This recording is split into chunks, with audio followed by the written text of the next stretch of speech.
অনেক দূর দেশের এক গ্রামে ছিল এক বুড়ি।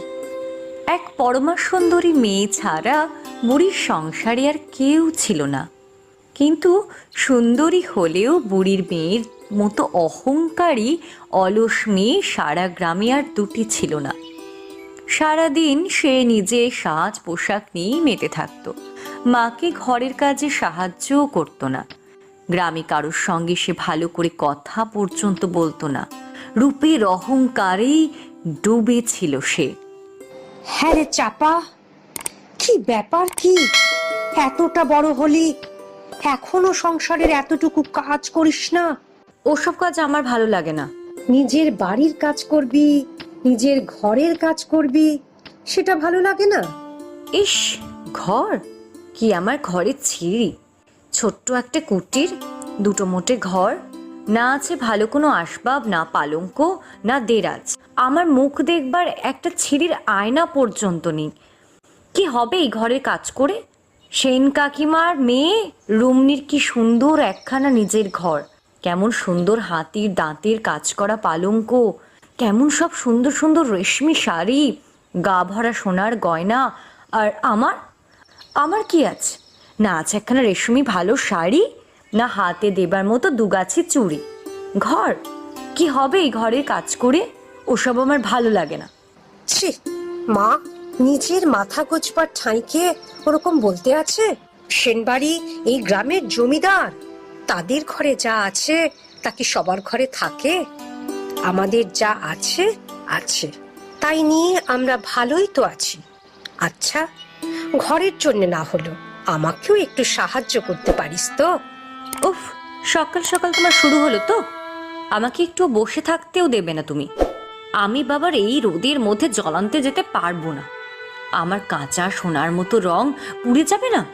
না মা, জল কেন আনবে? জল তো আমি নিয়ে এসেছি। তো আমি এখন পাতা কুড়োতে যাব? তাই যাই আর কি। পাতা টাতাও সব পুরনো আছে। গ্রামের বাকি মেয়েরা যা করে তাই করবি। ঘর ঝাড়পোছ, রান্না, বাসন ধোয়া, কাপড় কাচা, সবই কি তুই করবি? তুই আর আমি দুজনে মিলে করলে হাতে হাতে সব কাজও হয়ে যায়, আর আমি একটু বিশ্রাম পাই। এত বয়সে এত খাটনি পোষায় না। কি, আমি অন্যদের মতো কাজ করব? গ্রামের আর কোনো মেয়েটা আমার মতো এত সুন্দরী শুনি? তোমার ওই জমিদার বাড়ির মেয়ে বউরা এত সুন্দরী কেউ নয়। এইসব ছাইপাশ কাজ করে আমার রূপ নষ্ট করি আর কি। ছি মা, ও কি কথা? রূপ তো ভগবান দিয়েছেন, ওতে তোমার কোনো হাত নেই। থাকার থাকলে তা থাকবে, যিনি দিয়েছেন তিনি রাখলে থাকবে। নইলে রূপের আর কি মা, গুণই আসল। এত সব আমি বুঝি না, বোঝার দরকারও নেই। উফ বাবা, সকাল থেকে বকে বকে মাথা ধরিয়ে দিল। এতই যদি ঘরের কাজের অসুবিধে, লোক দিয়ে করাও। আমাকে বিরক্ত করো না। আমি যাই, একটু বেরিয়ে আসি। উফ, ঘরে তো নেই, বাইরে যদি একটু শান্তি পাই। এত বড় মেয়ে হয়ে গেল, তবু এতটুকু বুদ্ধি যদি হয়। রূপ রূপ করে বাঁচে না। আরে, গুণ না থাকলে শুধু রূপে হবেটা কি? কে বোঝাবে? আমারই কপাল মন্দ। মেয়ের রূপের সঙ্গে সঙ্গে যদি একটু গুণও থাকতো। ও বুড়িমা, কি নিয়ে এত সমস্যা তোমার? কে কে কথা কইছো? আমি যেই হই, তোমার কোনো ক্ষতি করব না। তাহলে আমি তোমাকে দেখতে পাচ্ছি না কেন? আমি তো মিশে আছি, তাই। আমি আসতে পারি? তুমি ভয় পাবে না তো? না এলেই বরং ভয় পাবো। আচ্ছা, তোমার সামনে যে কাজটা আছে সেটার দিকে তাকাও। হলো তো, এই আমি এলাম।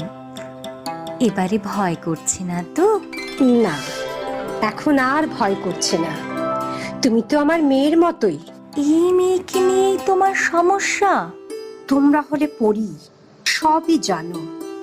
আমার মেয়েকে নিয়ে আমার আর চিন্তার শেষ নেই। ওর বাপ এ গ্রাম ও গ্রাম যজমানি করে যেটুকু রেখে গেছেন, আর 2-3 ঘর শিষ্য বাড়ি থেকে মাসে মাসে যা চাল ডাল আনাজ আসে, তাতে এই গ্রামে মা ও মেয়ের দুজনের ভালো মতোই চলে যায়। মাথার উপরে নিজেদের বাড়ির চালটুকু ওর বাপ করে গেছিলেন। বাড়িওয়ালার টাকাটা নেই, মহাজনের কাছে ধার নেই, আর কি চাই? কিন্তু মেয়ের আমার তাতে মন উঠলে হয়। সে তুলনা করে গ্রামের জমিদার বাড়ির সঙ্গে। আচ্ছা বলো তো মা, আমাদের ঘরে কি এসব ভাবনা মানায়? হ্যাঁ, তা তুমি ঠিকই বলেছ। আসলে চাপা বড্ড ছেলে মানুষ এখনো। ও মা, এই মাসে তো 18ই পড়লো। আর কত বাচ্চা থাকবে?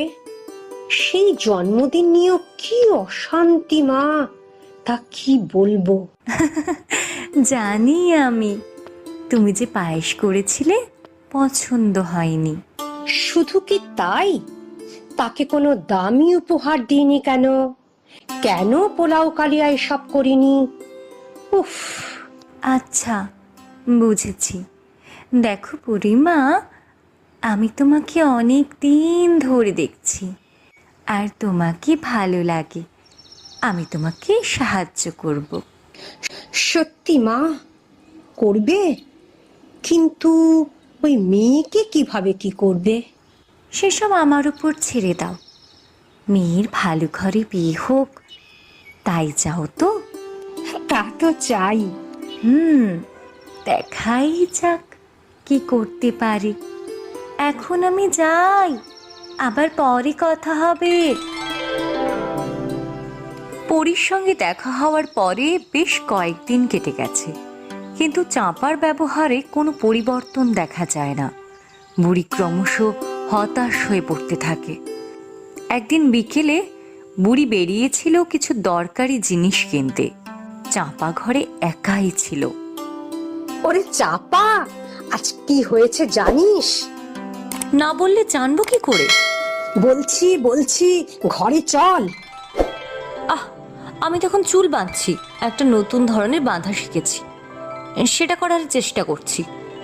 তুই আগে ভেতরে চল তো, আমার তো বিশ্বাসই হচ্ছে না। আচ্ছা চলো। আরে, দিলে তোমার চুলটা নষ্ট করে। কি হয়েছে বলো তো মা? শুনলে তুই বিশ্বাস করবি না। বলো বাপু, শুনেই দেখি বিশ্বাস হয় কিনা। আজ রতনের দোকানে যাওয়ার পথে জমিদার গিন্নির সঙ্গে দেখা হলো। নাকি আমাদের বাড়ির দিকেই আসছিলেন। এটা বিশ্বাস না হওয়ার কি হলো? আসতেই পারেন। আরে পুরো কথাটা শোন আগে। জমিদার গিন্নি এবারই আসছিলেন নিজের ছেলের সঙ্গে তোর বিয়ে দেওয়ার কথা বলতে। তোকে ওদের ভারী পছন্দ হয়েছে, কোনো দাবি দাওয়া নেই, শুধু এবছরই বিয়ে দেবেন। ছেলে কলকাতা থেকে কলেজ পাশ করে ফিরলেই বিয়ে দেবেন। জমিদার বাবুর শরীর ভালো নেই, ছেলের বিয়ে দেখতে চান। শুনলাম, এতেই বা বিশ্বাস না হওয়ার কি আছে? কি বলছিস কি তুই চাপা? সেন বাড়ি, গ্রামের জমিদার বাড়ি, সে বাড়ির বউ হবি তুই। তোর কত ভাগ্যি মা, আমারও কত ভাগ্যি। জমিদার গিন্নি নিজে আসছিলেন বাড়ি বয়ে সম্বন্ধ করতে। এতেও তুই আশ্চর্য হবি না? গ্রামের আর কোন মেয়েটার এত সৌভাগ্যী? মা, গ্রামের আর কোন মেয়েটার মতো এত সুন্দর? নিখিল, মানে সেন কাকিমার ছেলে। ভালোই দেখতে, কিন্তু ওদের বাড়িতেই বা আমার মতো সুন্দরী কে আছে? ওরে কি বলছিস কি তুই? নিখিলকে গ্রামের কে না চেনে? সুন্দর ভদ্র ছেলে, সুন্দর ব্যবহার, জমিদার বাড়ির একমাত্র ছেলে বলে মনেই হয় না। আমি তো ভাবতেই পারছি না তুই ও বাড়ির বউ হবি। আমিও ভাবতে পারছি না মা। আমি একবারও বলিনি আমি নিখিলকে বিয়ে করব বা ওই বাড়ির বউ হব। চাপা, এ তুই কি বলছিস কি? এরকম ভালো বর, ভালো ঘর আর কোথায় পাবো আমরা? এতেও তোর মন ওঠে না? আমার যা রূপ তা হিরে মানিকের চেয়ে কিছু কম নয়। যদি সোনার সাজ পরা ঘোড়ায় টানা সোনায় মোড়া গাড়ি চেপে হিরে সাজ পরা রাজা এসে আমাকে সোনা রূপো হিরে মতি দিয়ে মুড়িয়ে নিয়ে বিয়ে করতে চায়, তাহলেই আমি তাকে হ্যাঁ বলবো। এই পচা গ্রামের কে এক জমিদারের ছেলে আমি বিয়ে করতে যাই আর কি। কি বলিস তুই? শুনলেই তো কি বললাম। এখন সরো দেখি, একটু ঘুরে আসি। বুড়িমা এখন কি করবে? মেয়েকে নিয়ে তার এই দুশ্চিন্তা কি সত্যি কখনো দূর হবে? চাপা কি এ বিয়েতে রাজি হবে? কি বা করবে এখন জাদুপরি? জানা যাবে গল্পের দ্বিতীয় পর্বে।